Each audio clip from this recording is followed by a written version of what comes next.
Dívidas em um casamento podem ser algo muito complicado, ainda mais se forem dívidas antes do casamento, já que a outra pessoa muitas vezes poderia nem mesmo saber desse problema. Então, se você quer saber sobre essas questões de dívida antes do casamento e se a pessoa que não contraiu as dívidas é obrigada a pagar, não deixe de conferir esse vídeo até o final.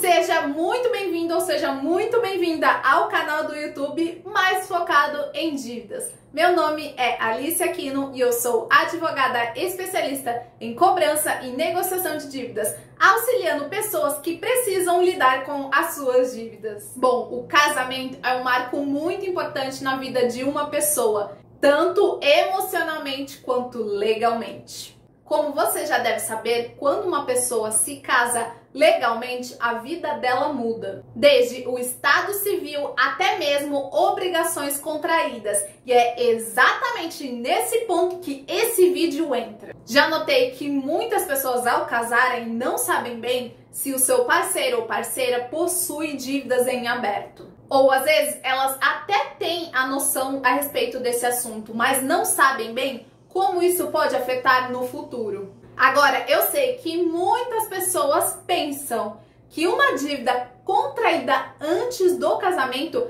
também é responsabilidade do parceiro ou da parceira que não fez a dívida. E eu acredito que todo mundo que pense isso a respeito desse assunto deve ser por uma razão lógica, não é? Meio que por associação, já que todo mundo diz que no casamento tudo se soma. Mas a questão de regime de casamento entra aqui, então preste muita atenção porque realmente é um pouquinho mais complicado e você precisa estar atento. Vamos lá, no Brasil nós temos 4 tipos de regime de casamento. Nós temos a comunhão universal de bens, a comunhão parcial de bens, a separação total de bens e a participação final nos aquestos. Esse último que eu falei, ele praticamente não é mais utilizado. Então vamos nos atentar aos outros 3 que eu falei. Quem é casado sobre o regime da separação total de bens é literalmente tudo separado. Então, o que era de cada um antes do casamento continua assim e o que for adquirido durante o casamento. Já quem é casado sob o regime da comunhão total de bens, os bens que tinham antes do casamento e adquiridos durante o casamento se comunicam. Então, tudo fica sendo do casal, mesmo que tivesse sido adquirido antes do casamento. Já quem é casado sob o regime da comunhão parcial de bens, os bens adquiridos antes do casamento não se comunicam. Então, o que era de cada um antes do casamento continua sendo assim. Já os bens adquiridos durante o casamento são considerados bens comuns do casal. Então, é meio que uma divisão metade-metade. Então, vamos lá para ver como as dívidas se encaixam em cada um desses regimes.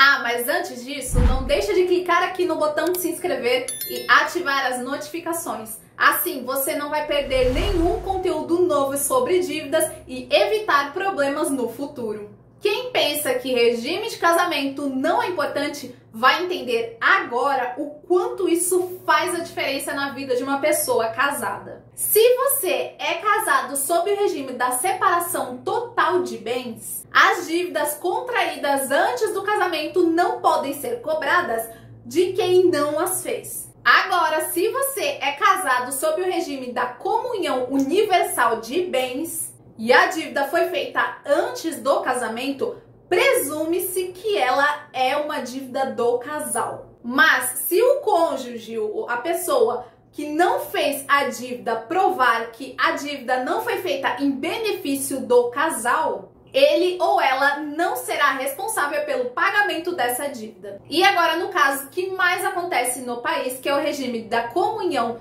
parcial de bens, se houver uma dívida que foi feita antes do casamento, nesse caso, as dívidas que são antes do casamento não podem ser consideradas responsabilidade do casal. Então, nesse caso, a dívida continua sendo de quem a fez e não do outro cônjuge que não fez a dívida. Agora você entendeu como o regime de casamento é muito importante nesse assunto para você entender como funciona na prática? Por isso, sempre é recomendável você escolher o seu regime de casamento.